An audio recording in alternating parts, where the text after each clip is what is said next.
What is up, my friends? So, pretty much Wonder Woman isn't coming out here till next week. Actually, like next week is when the film will be released.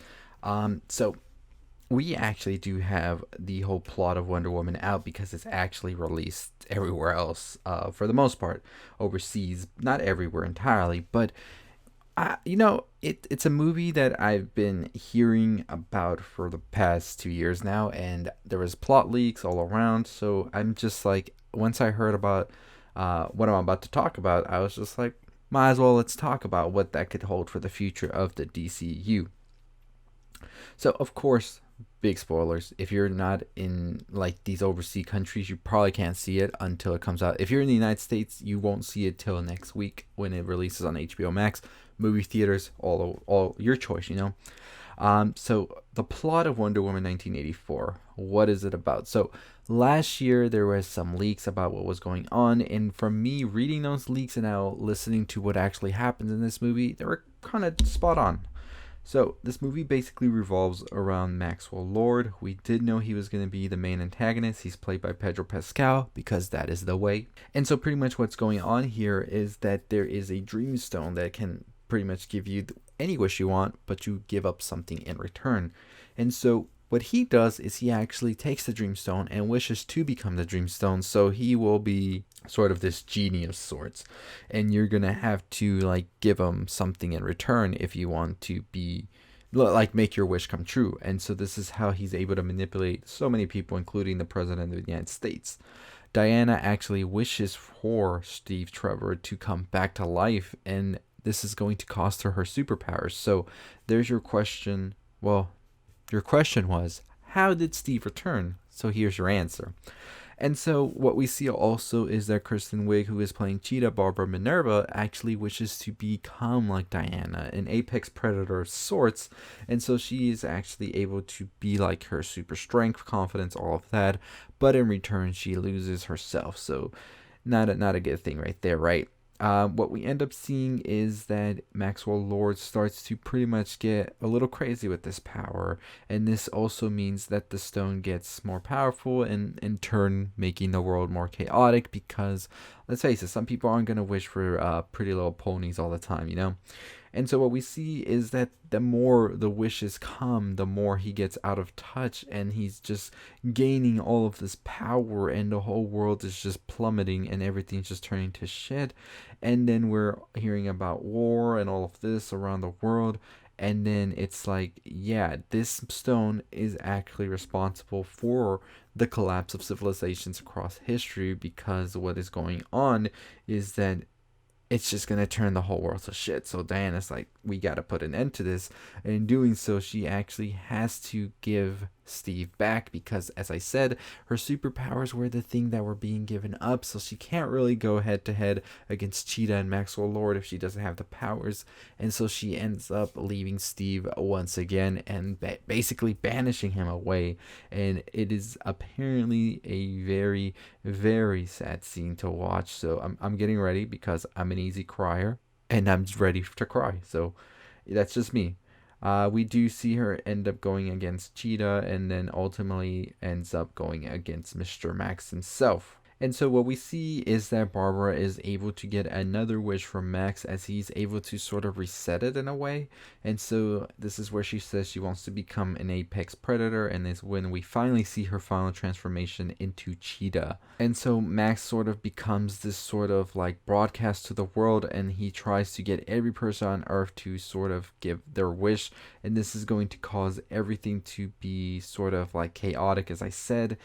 And this ends up being like not exactly what they were thinking was going to happen, right? Realizing the only way to sort of get all of this gone is everybody renounce their wishes. But why would anybody in turn renounce their wish?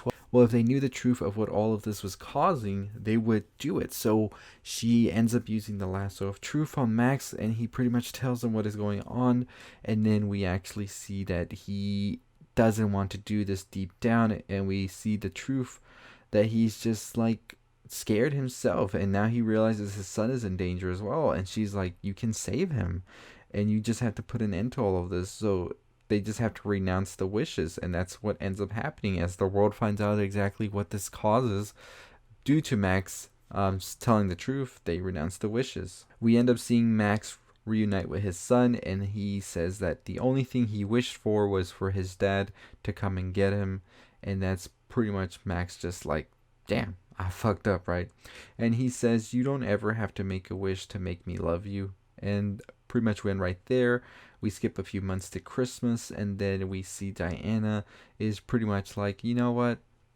I guess we could live on. And then we see her meet the man who Steve had possessed in order to come back to life. And the two of them share a moment as they watch a shooting star. And then that's pretty much the end right there. We do get the post-credit scene. I already talked about that in another video, so go ahead and check out that video over there. But it is basically just a cameo.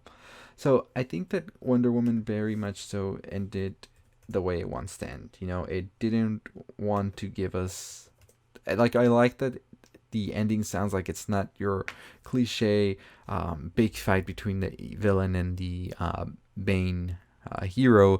It's more sort of like a talking to, if you will. I think we're beyond all of these like big fights and then conclusive ends. So I like that about this. I don't know what's going to happen now with Maxwell Lord. We would definitely want to see Pedro Pascal return because the man is a great actor. And I think with that power, it would definitely be something interesting. Also, Cheetah's out there, so I want to see her come back if they do end up making another Wonder Woman film, depending on how this one does. And of course, Patty Jenkins going off to do some Star Wars stuff. It should be interesting to hear what is the future of Wonder Woman, which I'm pretty sure we'll find out next year. And, you know, it's just interesting. So, I don't think that this was trying to sort of further the DCU as to sort of give us a more complete look at Gal Gadot's Wonder Woman. If we do end up seeing her in other movies, we know more about her. I think that's what definitely this movie served to do, rather than to sort of continue that story of the DCU, which I said DC doesn't have to do anymore because Marvel's done it so many times that we don't need all of these movies to interconnect so much. So it's still a very interesting ending, I would say, with Steve as well, because there is rumors that Steve should be coming back once they start doing the Flashpoint, where they can pretty much reset anything and get rid of and bring back anybody that they want. So I'm pretty sure Steve should return. He is definitely a fan favorite in the Wonder Woman universe, and I myself love Chris Pine. I think he is a great actor, and anything he's in, I'll watch it. I definitely will. But what are your thoughts on the Wonder Woman finale? If you've watched it, let me know what you thought about it. I haven't watched it. I've just heard and read about it, and I'm excited to see it once I do. As I said, I know I'm going to cry with that Steve scene. I just know it. So I will be doing a review once it does come out here in the United States next week. So stay tuned for that. But anyways, as always, make sure you check out my other video I did on the post-credit scene and my thoughts on that. And make sure that you're subscribed. Turn on the bell for notifications. Make sure you follow me on Twitter @NerdAround, TikTok down below. I'll see all of you next time. Stay safe, stay positive.